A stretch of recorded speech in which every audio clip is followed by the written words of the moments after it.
저는 그날 며느리와 함께 등산을 가게 된 것을 지금도 생각하면 온몸이 떨립니다. 오랜만에 아들 부부와 시간을 보내고 싶어서 넌지시 말을 꺼냈을 때 며느리가 먼저 제안을 해주더라고요. 어머니, 저희가 요즘 다니는 산이 있는데요. 공기도 정말 좋고 사람도 별로 없어서 조용히 산책하기 딱 좋거든요. 며느리의 이런 말에 저는 정말 기뻤습니다. 평소에 며느리와 둘만 시간을 보내는 기회가 많지 않았는데 이번 기회에 더 가까워질 수 있을 것 같았거든요. 며느리는 평소보다 훨씬 다정하게 굴더라고요. 등산 준비를 하면서도 이것저것 챙겨주고 제가 새로 산 등산복을 입고 나오니까 어머니 정말 젊어 보이세요 라며 칭찬도 해주었습니다. 솔직히 말하면 며느리와의 관계가 항상 편하지만은 않았는데 그날은 왠지 며느리가 저를 진심으로 배려해주는 것 같아서 마음이 따뜻했어요. 산에 도착해서 등산로에 들어서자마자 느낀 건데 정말 공기가 맑더라고요. 도시에서 살다 보니 이런 자연 속에서 깊게 숨을 들이마셔보는 것이 얼마나 오랜만인지 모르겠습니다. 며느리는 제 걸음에 맞춰서 천천히 걸어주었고 중간중간 어머니 괜찮으세요? 하며 안부를 물어보기도 했어요. 처음에는 완만한 길이었는데 점점 올라가면서 길이 험해지기 시작했습니다. 돌들이 많아지고 경사도 급해져서 조금씩 숨이 차기 시작했어요. 하지만 며느리가 워낙 세심하게 챙겨주니까 괜찮다고 말씀드렸죠. 가끔씩 제 팔을 잡아주면서 천천히 가세요. 급하지 않으니까요 라고 말하는 며느리의 모습이 정말 고마웠습니다. 1시간 정도 올라가니 정말 사람이 거의 없더라고요. 며느리 말대로 조용하고 한적한 곳이었어요. 가끔 내려오는 등산객 한두 명 정도만 마주칠 뿐이었습니다. 저는 정말 좋은 곳을 알고 있구나 하며 며느리에게 고마워했어요. 이렇게 조용한 곳에서 며느리와 좋은 대화를 나누며 시간을 보낼 수 있을 것 같았거든요. 그때까지만 해도 저는 이 평화로운 등산이 곧 악몽으로 바뀔 줄은 꿈에도 몰랐습니다. 등산을 시작한 지 1시간 반 정도 지났을 때 갑자기 바람이 차가워지기 시작했습니다. 아침에 집에서 나올 때는 날씨가 따뜻했는데 산 위로 올라갈수록 기온이 떨어지는 걸 느꼈어요. 저는 얇은 등산복만 입고 왔는데 점점 추위가 몸에 스며들더라고요. 특히 바람이 불 때마다 옷 사이로 찬 공기가 들어와서 몸이 움츠러들었습니다. 그런데 그때 며느리가 갑자기 자기가 입고 있던 패딩을 벗기 시작하는 거예요. 진한 남색의 두툼한 등산 패딩이었는데 보기만 해도 따뜻해 보였습니다. 브랜드 로고도 선명하게 박혀있고 재질도 고급스러워 보였어요. 어머니, 추우시죠? 이거 제가 새로 산 거예요. 어머니가 입으세요. 정말 따뜻해요. 며느리가 자기 옷을 벗어서 제게 입혀주려고 하는데 저는 깜짝 놀랐어요. 며느리가 추울 텐데 어떻게 자기 옷을 벗어주냐고 했더니 저는 괜찮아요. 안에 얇은 옷도 입고 있고 어머니가 감기 걸리시면 안 되잖아요 라고 하더라고요. 며느리는 정말 진심으로 걱정해주는 것 같았습니다. 정말 고마운 마음이 들었습니다. 며느리의 이런 세심한 배려가 너무 감동적이었어요. 평소에는 서로 조심스럽게 대했는데 이런 자연스러운 관심과 배려를 받으니까 마음이 따뜻해졌죠. 패딩을 입어보니 정말 따뜻했어요. 크기도 저에게 딱 맞았고 바람을 완전히 차단해주니까 몸이 금세 풀렸습니다. 안감도 부드럽고 보온성이 뛰어나서 마치 집에서 두꺼운 이불을 덮고 있는 것 같았어요. 고마워. 정말 따뜻하다. 그런데 너는 괜찮겠니? 제가 걱정스럽게 물어보니 며느리는 환하게 웃으며 전혀 춥지 않아요. 오히려 운동하니까 더워요 라고 답했습니다. 그 미소가 정말 예뻐 보였어요. 이런 며느리와 함께 살 수 있다는 것이 얼마나 큰 행복인지 새삼 깨닫게 되었습니다. 아들이 정말 좋은 사람을 만났구나 싶었어요. 패딩을 입고 조금 더 올라가는데 반대편에서 등산객 한 명이 내려오고 있었어요. 50대 정도 되어 보이는 중년 남성이었는데 혼자 등산을 하는 것 같았습니다. 키가 크고 건장한 체격이었는데 등산 장비도 전문적으로 갖춰 입은 모습이었어요. 처음에는 그냥 스쳐 지나갈 줄 알았는데 그 남성이 저를 보더니 갑자기 걸음을 멈추는 거예요. 그리고 저를 뚫어지게 쳐다보더니 천천히 다가오기 시작했습니다. 뭔가 이상했어요.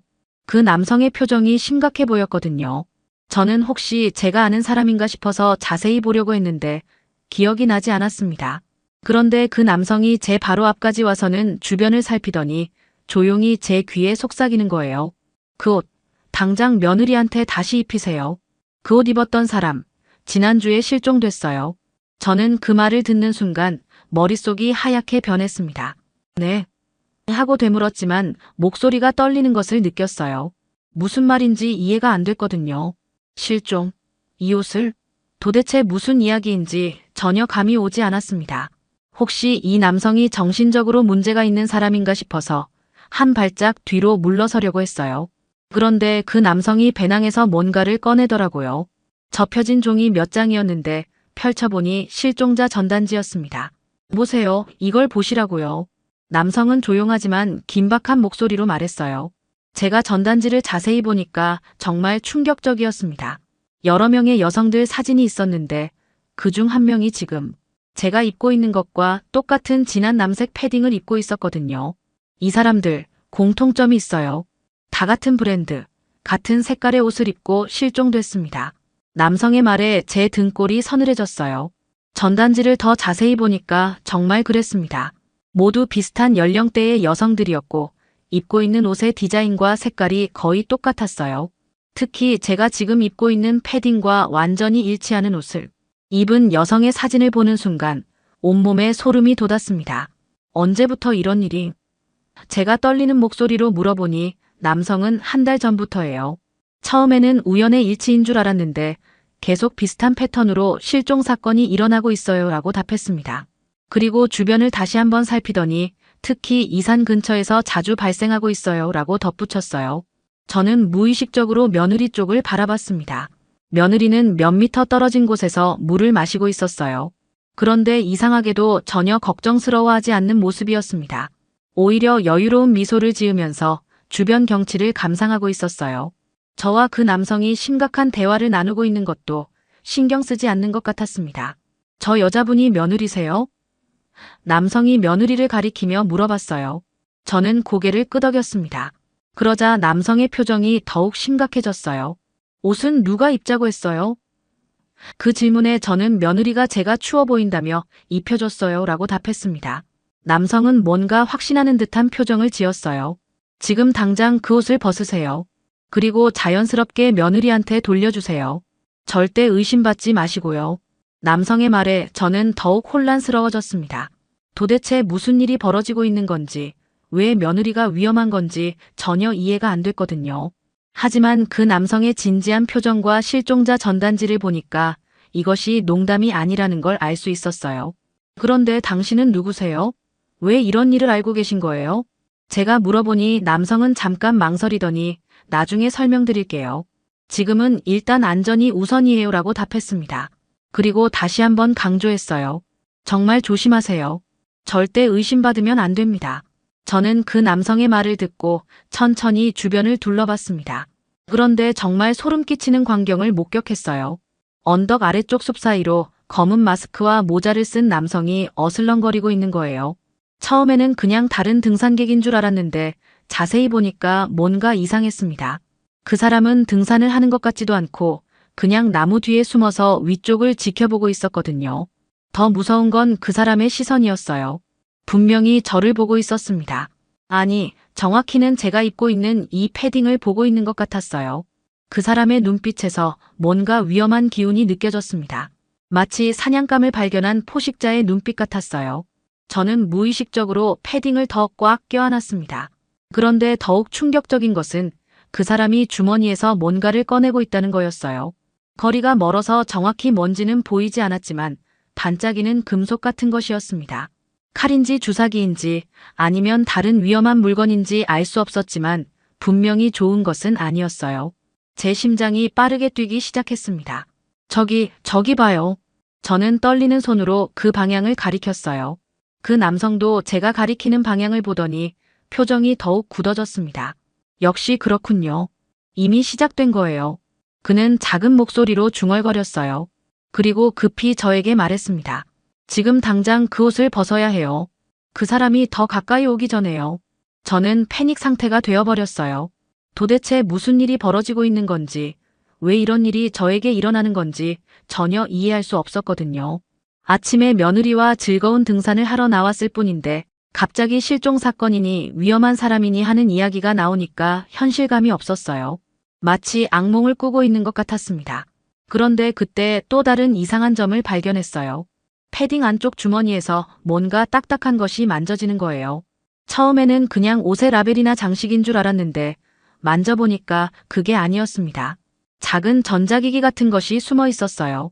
크기는 동전만 했지만 무게감이 있었고 표면이 매끄러웠습니다. 호기심에 그것을 꺼내보려고 했는데 그 남성이 급히 제 손을 잡더라고요. 지금은 안 돼요. 들키면 안 됩니다. 그리고 며느리 쪽을 흘끗 봤어요. 며느리는 여전히 저희 쪽을 보지 않고 있었지만 뭔가 긴장한 것 같은 기색이 보였습니다. 평소보다 어깨가 경직되어 있었고 물을 마시는 동작도 어색해 보였어요. 저 장치가 뭐예요? 제가 속삭이며 물어보니 남성은 심각한 표정으로 답했습니다. 추적 장치일 가능성이 높아요. 당신의 위치를 알려주는 신호를 보내는 거죠. 그 말을 듣는 순간 제 온몸이 얼어붙었어요. 그러면 지금 이 순간에도 어딘가에서 저를 추적하고 있다는 뜻이잖아요. 저는 다시 아래쪽을 봤는데 그 검은 옷을 입은 남자가 조금씩 위로 올라오고 있었어요. 등산하는 것처럼 보이려고 하지만 명백히 저희를 향해 오고 있었습니다. 거리도 점점 가까워지고 있었어요. 이제 정말 위험한 상황이라는 걸 실감했습니다. 저는 손이 떨리는 것을 억지로 참으며 패딩 안쪽을 더 자세히 살펴봤습니다. 그 작은 전자기기 말고도 다른 것들이 더 있는지 확인해보고 싶었거든요. 겉으로는 평범해 보이지만 뭔가 숨겨진 것들이 더 있을 것 같은 불안한 느낌이 들었어요. 조심스럽게 다른 주머니들을 더듬어 보니 정말로 이상한 것들이 더 나왔습니다. 안쪽 가슴 부분에 작은 주머니가 하나 더 있었는데 거기서 또 다른 기계를 발견했어요. 첫 번째 것보다는 조금 더 큰 크기였는데 표면에 작은 불빛이 깜빡이고 있었습니다.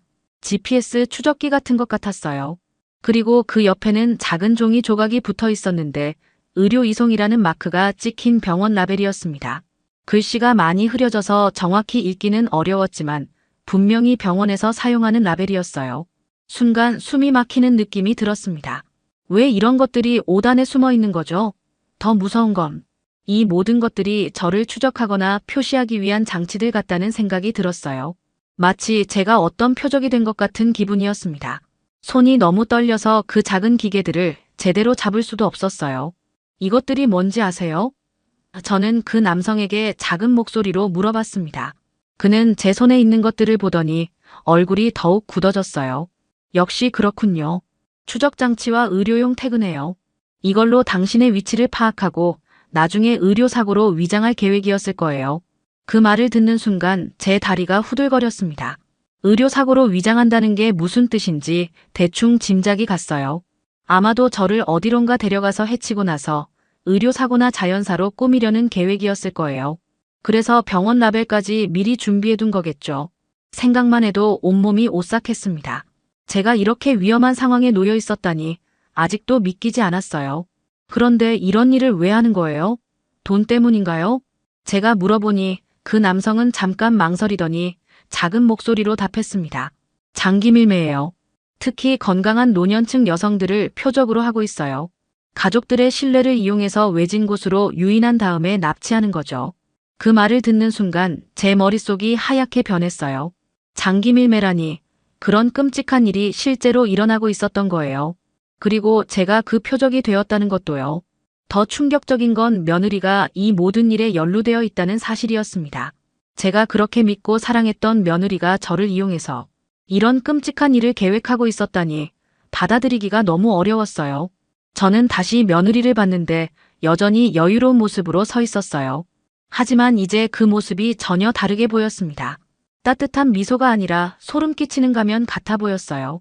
평소에 그렇게 다정하게 대해준 것도 오늘 이렇게 등산을 제안한 것도 그리고 이 옷을 입혀준 것도 모두 계획된 일이었던 거예요. 지금 어떻게 해야 하죠? 저는 절망적인 마음으로 물어봤어요. 그 남성은 주변을 다시 한번 살피더니 일단 저를 믿고 제가 시키는 대로 하세요. 곧 도움이 올 거예요 라고 말했습니다. 그리고 작은 무전기를 꺼내더니 뭔가 신호를 보내기 시작했어요. 아마도 경찰이나 다른 수사기관에 연락하는 것 같았습니다. 그 남성이 무전기를 사용하는 모습을 보면서 저는 비로소 이 사람이 단순한 등산객이 아니라는 걸 깨달았습니다. 무전기 사용법도 너무 능숙했고 상황을 파악하는 능력도 보통 사람과는 달랐거든요. 제가 혹시 경찰이세요? 라고 물어보니 그는 고개를 끄덕이며 작은 목소리로 답했어요. 실종 사건을 추적하던 비밀 수사요원입니다. 이 조직의 수법이 의심돼서 이 산에 잠복하던 중이었어요. 그리고 눈빛으로 강하게 경고했습니다. 지금 아무 말하지 마시고 제가 시키는 대로만 움직이세요. 절대 들키면 안 됩니다. 그의 말투에서 긴박함이 느껴졌어요. 수사요원은 재빠르게 무전기로 좌표를 전송하기 시작했습니다. 베이스, 여기 알파원입니다. 타겟 발견했습니다. 좌표 북위 37도, 동경 227도, 고도 400m 지점이에요. 피해자는 안전하지만 위험한 상황입니다. 즉시 지원 요청합니다. 무전기에서 작은 잡음과 함께 알파원 메시지 확인. 팀 출동 중 10분 내 도착 예정이라는 응답이 들려왔어요. 저는 그제야 이 모든 상황이 얼마나 심각한지 실감했습니다. 경찰이 이미 이 사건을 수사하고 있었고 저는 모르는 사이에 범죄의 한복판에 들어와 있었던 거예요. 하지만 동시에 안도감도 들었습니다. 혼자가 아니라는 것, 도움이 오고 있다는 것이 그나마 위안이 되었거든요. 그런데 언제부터 의심하고 계셨어요? 제가 궁금해서 물어보니 수사요원은 한 달 전부터 비슷한 패턴의 실종 사건들이 계속 발생했어요. 모두 가족의 제안으로 등산을 나왔다가 실종되었고 특정 브랜드의 옷을 입고 있었죠. 라고 설명해 주었습니다. 그리고 덧붙였어요. 특히 이 산 주변에서 자주 발생해서 잠복 수사를 하고 있었는데 오늘 드디어 현장을 포착한 거예요. 저는 다시 아래쪽을 내려다봤는데 그 검은 옷을 입은 남자가 이제 훨씬 가까이 와 있었어요. 이제 얼굴도 어느 정도 보일 정도로 가까워졌는데 정말 위험해 보이는 인상이었습니다. 눈빛이 차갑고 잔인해 보였어요. 그리고 손에 들고 있는 것도 이제 좀 더 선명하게 보였는데 주사기 같은 것이었습니다. 저 사람이 공범이군요. 수사요원이 망원경으로 아래쪽을 확인하며 말했어요. 아마 당신을 기절시킬 약물을 가지고 있을 거예요. 의식을 잃게 만든 다음에 어디론가 데려갈 계획이었겠죠. 그 말을 듣자 제 등에 식은땀이 흘렀습니다.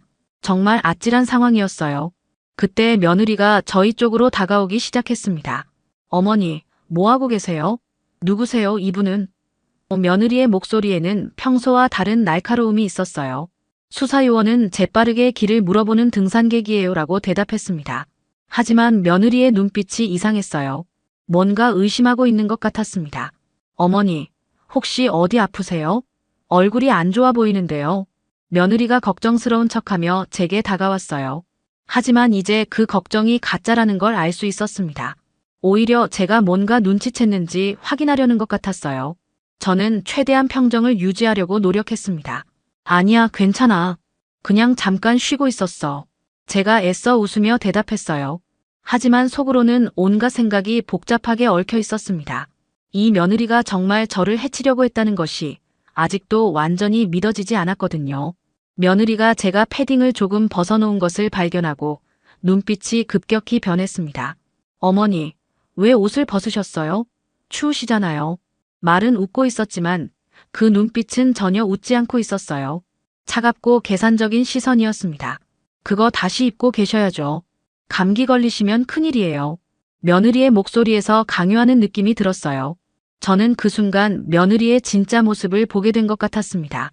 평소에 다정하고 상냥한 며느리가 아니라 뭔가 무섭고 낯선 사람 같았어요. 특히 제가 패딩을 벗은 것에 대해 유난히 신경을 쓰는 모습이 이상했습니다. 왜 그렇게 그 옷을 입으라고 강요하는 걸까요? 아, 잠깐만 벗어났어. 너무 더워서. 저는 최대한 자연스럽게 대답하려고 했어요. 하지만 목소리가 떨리는 것을 숨길 수 없었습니다. 며느리는 제 반응을 주의 깊게 살피고 있었어요. 마치 제가 뭔가 눈치챘는지 확인하려는 것 같았습니다. 어머니, 괜찮으세요? 얼굴이 하얗네요. 며느리가 걱정스러운 척하며 제게 한 발짝 더 다가왔어요. 하지만 그 걱정은 가짜였습니다. 오히려 저를 관찰하고 있다는 느낌이 들었어요. 그리고 슬그머니 제 팔을 잡으려고 하더라고요. 이거 다시 입으시죠. 정말 추워지고 있어요. 그때 수사요원이 기침을 한번 크게 했어요. 아마도 저에게 신호를 보내는 것 같았습니다. 조심하라는 뜻이겠죠. 저는 며느리의 손을 살짝 피하면서 잠깐만, 아직 좀 더워라고 말했어요. 하지만 며느리의 표정이 점점 더 차갑게 변하고 있었습니다. 어머니, 며느리의 목소리가 갑자기 낮아졌어요. 그리고 미소가 완전히 사라졌습니다. 그 옷 지금 당장 입으세요. 이제는 아예 명령조였어요. 평소에 공손하고 다정한 며느리는 온데간데 없고 차갑고 위협적인 낯선 사람이 서 있었습니다. 저는 그 순간 정말 무서웠어요. 이 사람이 정말 제 며느리가 맞나 싶을 정도로 완전히 다른 사람 같았거든요. 특히 그 눈빛이 너무 차가웠습니다. 마치 저를 사람이 아닌 물건처럼 보는 시선이었어요. 제가 주춤하자 며느리가 더 가까이 다가오기 시작했습니다. 그런데 바로 그때 숲속 여기저기에서 갑자기 사람들이 튀어나왔어요. 경찰이다. 움직이지 마. 여러 명의 형사들이 검은 옷을 입은 남자를 향해 달려가고 있었습니다. 그 남자는 도망치려고 했지만 이미 포위되어 있었어요. 순식간에 제압당했습니다. 며느리는 갑작스러운 상황에 당황한 기색을 보였어요. 이게 무슨 일이에요? 하지만 곧이어 며느리 주변에도 형사들이 나타났습니다. 당신도 체포합니다. 장기밀매 조직 가담 혐의로.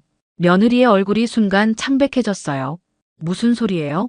저는 그냥 시어머니와 등산하러 온 거라고요. 며느리가 억울하다는 듯이 소리쳤어요. 하지만 형사들은 이미 모든 증거를 가지고 있었습니다. 추적장치, 의료용 태그, 그리고 공범과의 연락 기록까지 다 확보했습니다. 수사요원이 차분하게 말했어요. 며느리는 체포되면서도 계속 억울하다고 주장했어요. 하지만 점점 목소리가 작아지더니 마지막에는 완전히 다른 표정이 되었습니다. 차갑고 무표정한 얼굴로 저를 바라보며 중얼거렸어요. 저는 아무 감정 없었어요. 그저 번호표 하나일 뿐이었죠. 그 말을 들은 순간 저는 완전히 절망했습니다. 제가 그렇게 믿고 사랑했던 며느리에게 저는 그냥 번호표 같은 존재였다니요. 수사가 마무리되고 나서 저는 한동안 그 자리에 서 있을 수밖에 없었습니다. 다리에 힘이 하나도 들어가지 않았거든요. 방금 전까지 벌어진 일들이 꿈 같았어요. 아니, 악몽이었죠. 제가 그렇게 믿고 의지했던 며느리가 저를 죽이려고 했다는 사실을 받아들이기가 너무 어려웠습니다. 수사요원이 제 어깨를 가만히 두드리며 이제 안전하니까 너무 걱정하지 마세요 라고 위로해 주었지만 마음의 상처는 쉽게 아물지 않을 것 같았어요. 형사들로부터 들은 이야기는 더욱 충격적이었습니다.